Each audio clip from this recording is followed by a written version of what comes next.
ये आज सदर पाकिस्तान के पास इसहाक डार साहब गए थे और उनसे कहा जी कि एक ऑर्डिनेंस जारी कर दें, हमारी IMF के साथ डील हो रही है और एक ऑर्डिनेंस जारी कर दें ताकि हम ये नए टैक्स वैक्स लगाने हैं तो लगा। तो सदर साहब ने इनकार कर दिया, उन्होंने कहा मैं नहीं लगाता। कितनी अच्छी बात है, आप सदर साहब को अप्रिशिएट करेंगे? मीर साहब देखें, मैं तो खान साहब को हमेशा समझाता रहा, बताता रहा और कई शोज़ में कह दूँगा, अब तो पुरानी बात होगी कि इन लोगों से बचें। जैसे आज एक इलेक्शन कमीशन में जनाजा निकाला गया है इमरान खान साहब के नैरेटिव का कि वो कहते हैं इलेक्शन कमीशन, और मैं भी मानता हूँ कि इलेक्शन कमीशन न्यूट्रल नहीं है और इलेक्शन कमीशन बायस्ड है और ये सब कुछ है, लेकिन जब इंडिविजुअली जाके आपने माफ़ी मांग ली तो वो नैरेटिव तो आपने तबाह और बर्बाद कर दिया ना, जो आपने खड़ा किया था पिछले 2 साल से 3 साल से। आप चीख चीख के गले फाड़ फाड़ के बोल रहे थे कि ये इलेक्शन कमीशन बुरा है, बुरा है, बुरा है, बुरा है। तो अगर बुरा है तो उसके बाद जाके आपने अनकंडीशनल माफ़ी क्यों मांगी?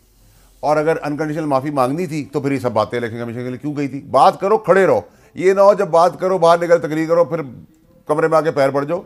ये तर्ज सियासत बुरी तर्ज सियासत है और इसी ने इमरान खान साहब को और उनकी पार्टी को और डेमोक्रेसी को यहाँ तक डैमेज करके ऐसे ही लोगों की वजह से लेकिन असद उमर साहब जो हैं वो अंदर माफ़ी ज़रूर मांगी, उन्होंने माफ़ीनामा दाखिल किया, लेकिन बाहर निकल के फिर उन्होंने बहुत धड़ल्ले वाली गुफ्तगू। सर देखिए, पब्लिक ना आप लोगों की वजह से, मीडिया की वजह से ना बड़ी अब एजुकेट कर गई है। अच्छा। ठीक है, उनको पता चल जाता है कि ये आदमी मुनाफकत कर रहा है, ये आदमी सही है। अगर पब्लिक को ये पता है कि एक आदमी अंदर जाके माफ़ी मांगता है और बाहर जाके बदमाशी के ढोंग न जाता है तो उसको वैसी पब्लिक नफरत करती है और जूते मारने का। लेकिन फैसल भाई, आज प्रेसिडेंट ऑफ पाकिस्तान ने तो बड़ा बोल्ड डिसीजन लिया, उन्होंने कहा मैं नहीं ऑर्डिनेंस। सर देखिए, प्रेसिडेंट ऑफ पाकिस्तान साहब के जो मसले हैं ना वो बहुत ज़्यादा गंभीर हो गए। एक तो ये कि जो पिछली रिजीम के जो ख़ास लोग ख़ास मकसद के साथ ख़ास चीज़ें चला रहे थे, उनके साथ एक तो बंद कमरों में और अलग अलग घरों में जाके मास्क पहनकर मीटिंगें कर रहे थे और उन मीटिंगें जिनके घरों में कर रहे थे उनको नहीं पता था कि वही वीडियो बना के आगे भी पहुँचा रहे हैं। ठीक है जी।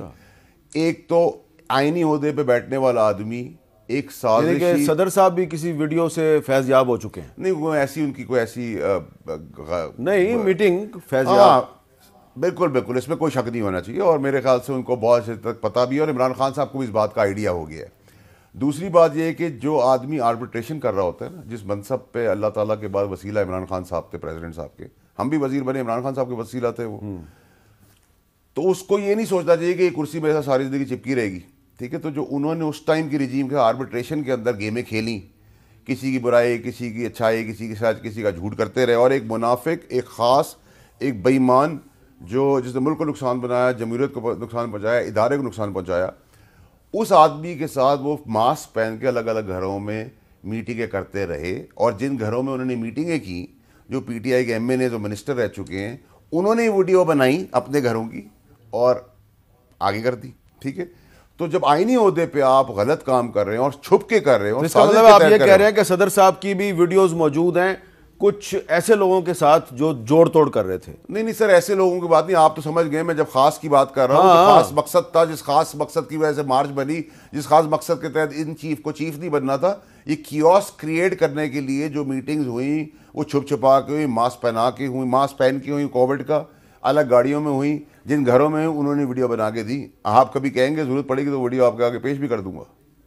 अच्छा, नहीं, हमारे भी तो दोस्त है ना सर, वो MNA तो मिनिस्टर हमारे कैबिनेट का हिस्सा थे। अच्छा, तो इसका मतलब है सदर साहब के बारे में आपकी कुछ राय अच्छी नहीं है। अब मियां जवेद लतीफ़ साहब और सदर साहब का सर वो भी पता कर लीजिएगा, आज तक ये 5, 4.5, 5 साल के सदर हैं। तोशा खाना के अंदर इनको पूरे किसी ममालिक ने और मुल्क ने इनको आज तक तोहफा नहीं दिया। तो जब करें कहें, हम ये ना कहें हम फरिश्ते हैं, बोले जो हम हैं वो हैं, ये ना कहें कि फलाना तो चोर है लेकिन हम फरिश्ते, तो फिर अगर किसी ने 100 की चोरी की, 1000 की चोरी की, चोर होता है। आप कह रहे हैं कि सदर साहब को आज तक कोई तोहफा नहीं मिला, इसलिए तोशा खाना में उन्होंने कभी कोई चीज जमा नहीं कराई, ये कह रहे हैं आप? चेक करा लें। आप कह रहे हैं कि सदर साहब को बहुत से तोहफे मिले हैं, उन्होंने जमा नहीं कराए, ये मतलब यही होता है ना सर, ये कह रहे हैं? जी बिल्कुल ऐसे कह रहे हैं। अच्छा।